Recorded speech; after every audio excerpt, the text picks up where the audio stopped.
Good morning and welcome to the new episode of Dr. Lamba's Awakening Call. It must be very heartening to the government of India and to the people of India that the recently concluded IMF World Bank meeting gave very positive feedback about the growth of the Indian economy. Everybody knows that India is going to be the third largest economy in the next few years. But as I said, GDP is not important. What happens is if 2% of the top population in India gets billionaires, the balance are living on starvation level. That's not real growth. But this conclusion by the IMF and by the World Bank is absolutely hitting the mark.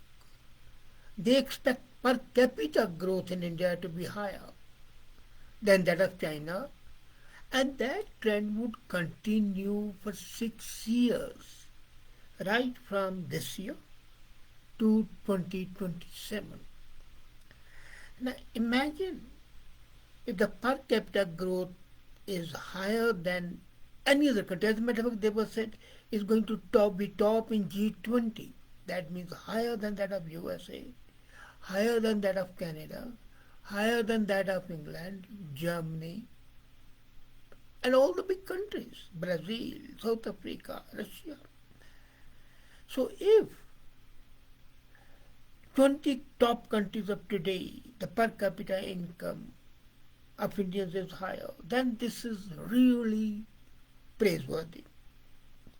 And let me tell you, this is a real thing because when the per capita income grows, then the poverty level is practically finished. And what Indira Gandhi used to talk about, Garibi Hatao, would be achieved. This goes to the credit of this government. And if I look historically between 1980 and 29, India's per capita income grew at 7 to 9 per 7.79. That was China's per capita income growth. And India was at 4.1%, almost half. Before that, in 60s, India's per capita growth was 2.3% to 4% and China was 1.5%. But between 1980 and 2014, India's per capita growth exceeded that of China only on two occasions. It was in 1989 when it exceeded China by 1.1%, and in 1990 when it exceeded by 0.9%, which is not a very happy situation. 1%, 0.9% is practically no growth. But come 2015, and India ended this drought, this famine of growth, and held excess per capita income growth for 3 successive years, 2015, 16, 17. The per capita growth of India was much higher than that of China. And I'm talking of China because China is a major country with India as a competition. And now the projections are that the average per capita growth for India would be in these next 5 years from 22 to 27, 5.4%, while China would be 4.3%. But that's not only the news. As I said, it's surprising that India's growth is outperforming practically every G20 economy. Now, look at the difference.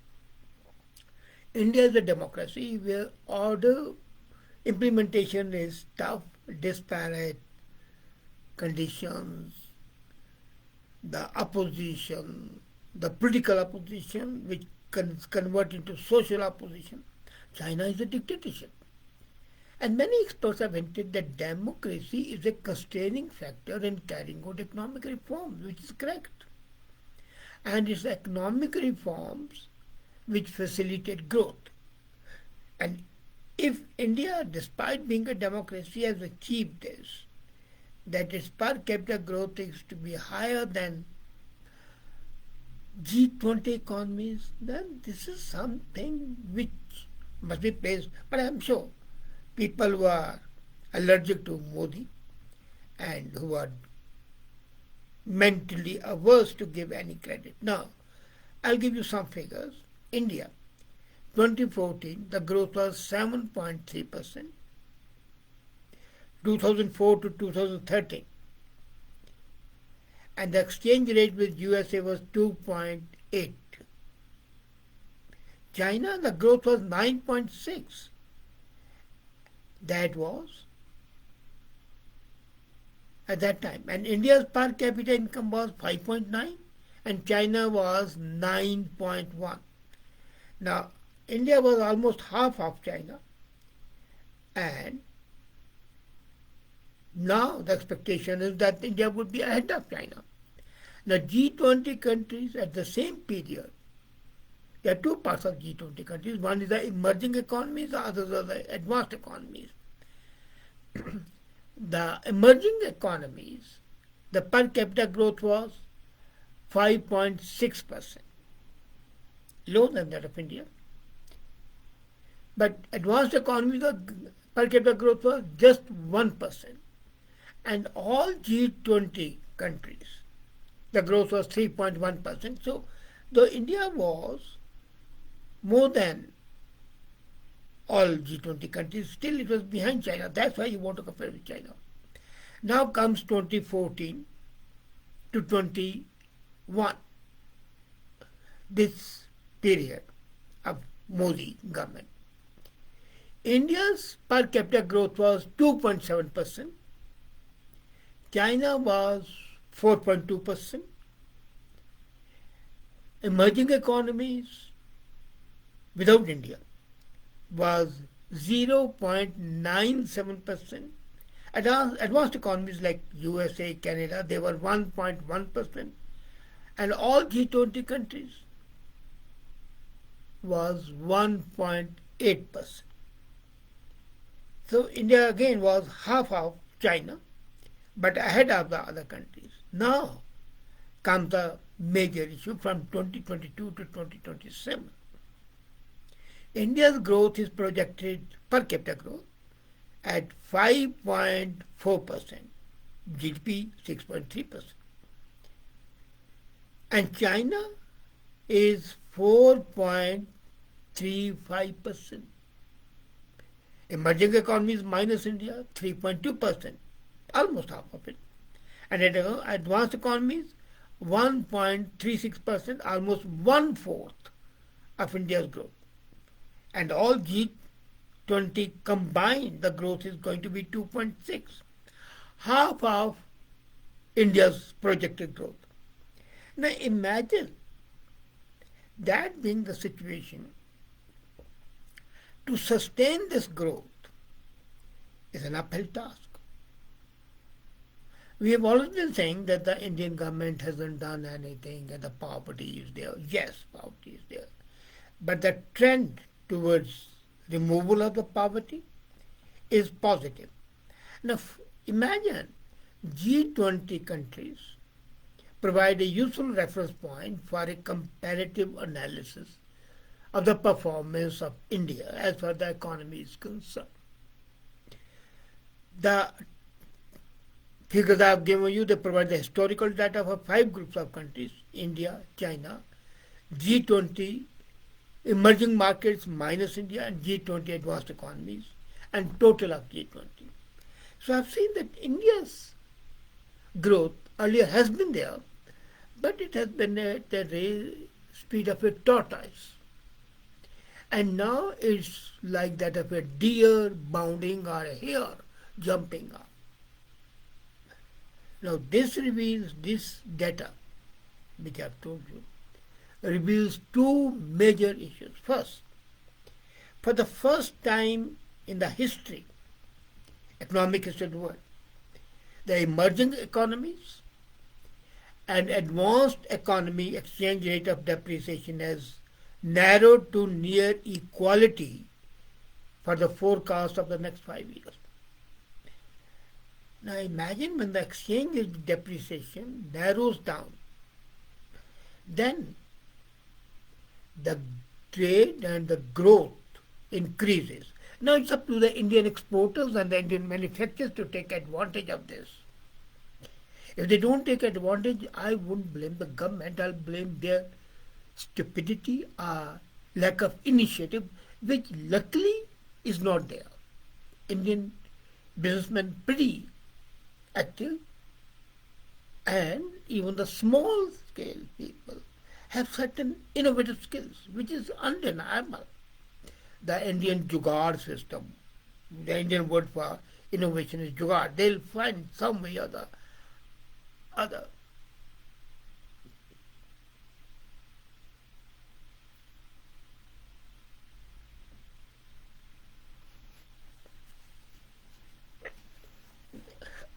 As I was saying, they'll find some way to carve a niche for themselves.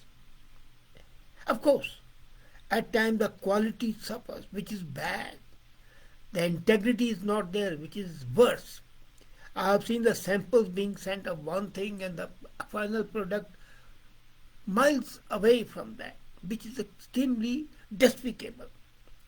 But coming to this, as the exchange rate depreciation narrows to near equality, this is a golden opportunity for the Indian manufacturers and the exporters to establish themselves in the global market, especially when the domestic per capita income is also increasing. Then across a number of important performance criteria, the balance now has shifted to emerging economies. The emerging economies are poised to go up. And within the emerging economies, and this is a major issue which has to be considered, the leadership is passing from China to India. Now, if in the emerging economies, India is a leader and India is a huge population base, with a younger population, not an old population, with a great innovative capabilities, with technical skills and human capital, as a matter of fact, then that is, I can call it the golden period, which is starting now. Now, what happens is that overall, the economy of India is set to outpace the economy of all G-20 members over the next 5 years. Now this raises some questions. And the first question is why still, even in spite of this, people want to emigrate from India. The people who talk to me from India, I tell them don't migrate because there are much more opportunities in India than anywhere else, and that's a fact. But they prefer to be lured by the name and the fame and possibly the skin of the original inhabitants, forgetting that that's of no relevance. But this gives a great tool to the political leadership to say, look here, we promise you something, we have delivered. And that political stability or the political continuity would be shown. They can be damaging as well. That can be very damaging, as is happening in India now. The political leadership develops a certain arrogance, and that arrogance is bad. It develops corrupt and breeds corruption, which is happening. I don't deny. But if the top leadership can take effective steps to ensure that the arrogance and the corruption are avoided, then this is going to be these 5 years from 22 to 27 are going to make India not only the third largest economy, but apart from the economy, politically, culturally, and socially, the leader of the world. And that is not something to be sneezed at. Would the people of India and the political leadership assist the business magnates, exporters, manufacturers, all to achieve the dream? The possibilities are there. You see, the IMF and the World Bank gave the possibilities. Now, the possibilities there, whether you achieve it or not, is going to depend on you. The government has to create a proper atmosphere. People have to ensure that in that atmosphere they optimize their skills and capabilities, and then there's no holding back.